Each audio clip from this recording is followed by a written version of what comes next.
Hello, people. Let's get into the video for today, Wednesday, March 25th. So, as I mentioned at the beginning of this unit, Homegoing is our last novel, and we've done a lot of stuff to get us to this point. So today, I'm going to essentially do a flash review of everything that we've done with our earlier texts. And then you will apply one or two of the skills that we've been training this entire time and apply them to today for our Wednesday Lit Analysis Day. So let's jump into it. Let's travel back in time, all the way back to August and September when we were reading All Quiet on the Western Front.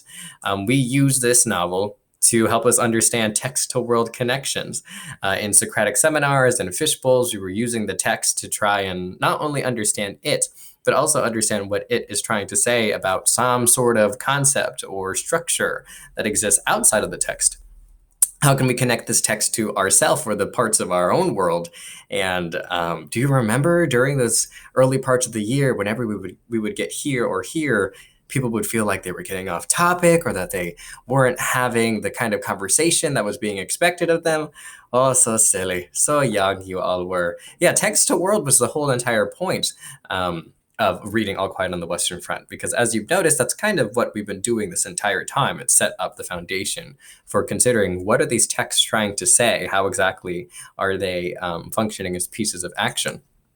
So then we moved into characterization, tried to specify our lens a little bit, and we used a lot of texts exploring characterization, Macbeth, Woman Warrior, and our text and translation. This is when we started really digging into intersectionality. That's when we did the around the room activity where there were signs that had these identities, age, class, gender, and I asked you questions. Essentially for you to come to realization that you have several different identities at the same time, and that concept is called intersectionality. And we applied that to characters. How exactly do characters have intersectionalities of their own?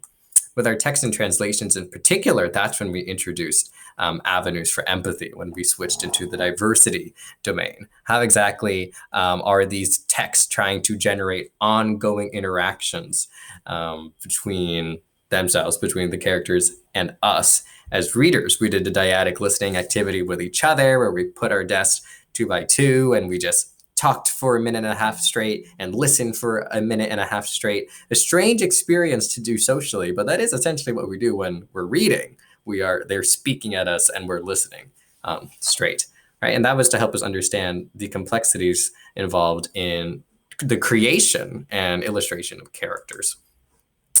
Also, with our text and translation, we looked at narrative design. We looked at the hero's journey specifically, the monomyth specifically with Spirited Away, and we looked at the plot diagram for La Misma Luna and a little bit for The Little Prince. Now, remember that this graph here is tension over time. How exactly are you making the reader feel uncomfortable over time? And how does that discomfort over time help us understand conflict and understand how exactly those conflicts help us understand messages, the messages being sent by the author because of those conflicts? We'll talk about theme in just a second.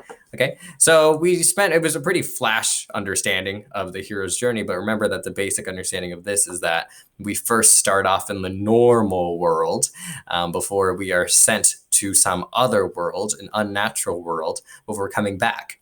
And when we come back, the character and the reader perhaps also feels transformed. They come back different and stronger than they were before before they were called to adventure, literally.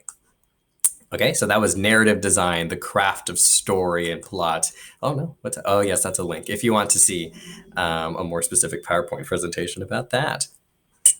Let's make this big again. All right, so then we started considering themes and motif, and we really leaned in hard with The Little Prince and Things Fall Apart. With this, what exactly is being said by the author by means of the way that they crafted their story? Oftentimes, motif is confused for theme. These are just repeated ideas, gender roles, but that's not a message. That doesn't carry any sort of meaning with it. We don't talk in words, single words and phrases when we're trying to convey message usually.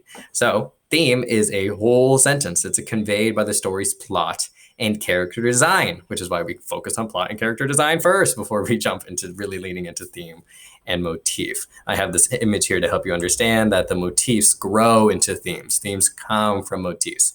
Right? And it's an important distinction because as we notice with Things Fall Apart, if we're thinking about yams or if we're thinking about misogyny as the themes of Things Fall Apart, well, then we don't really get much out of the text. We have to understand it instead as messages, whole sentence lessons.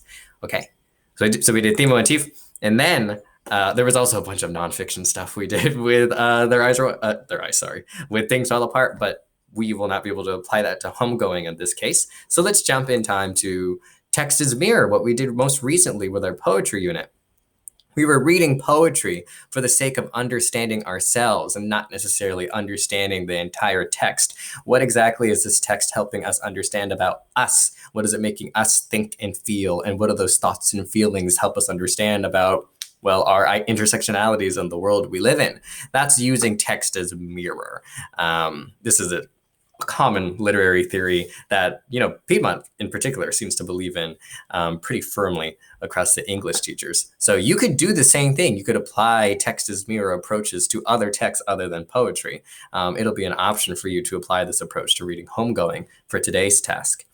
And now, well, speaking of homegoing, that's what we've been reading most recently. And with homegoing, we introduced the concept of rhetoric, the decisions a speaker makes to influence the emotions and or reasoning of their intended audience. How exactly can we categorize these decisions? Well, we could categorize them within these appeals. How are they appealing to our sense of credibility, our feelings and emotions, and our logic and sense of reasoning? Luckily, we are, in this case, the intended audience because we're modern. We live in the 21st century. That's not always the case with every text we're reading, but in this case, we get to safely assume that Yaa Gyasi, the author, is talking to us by means of homegoing.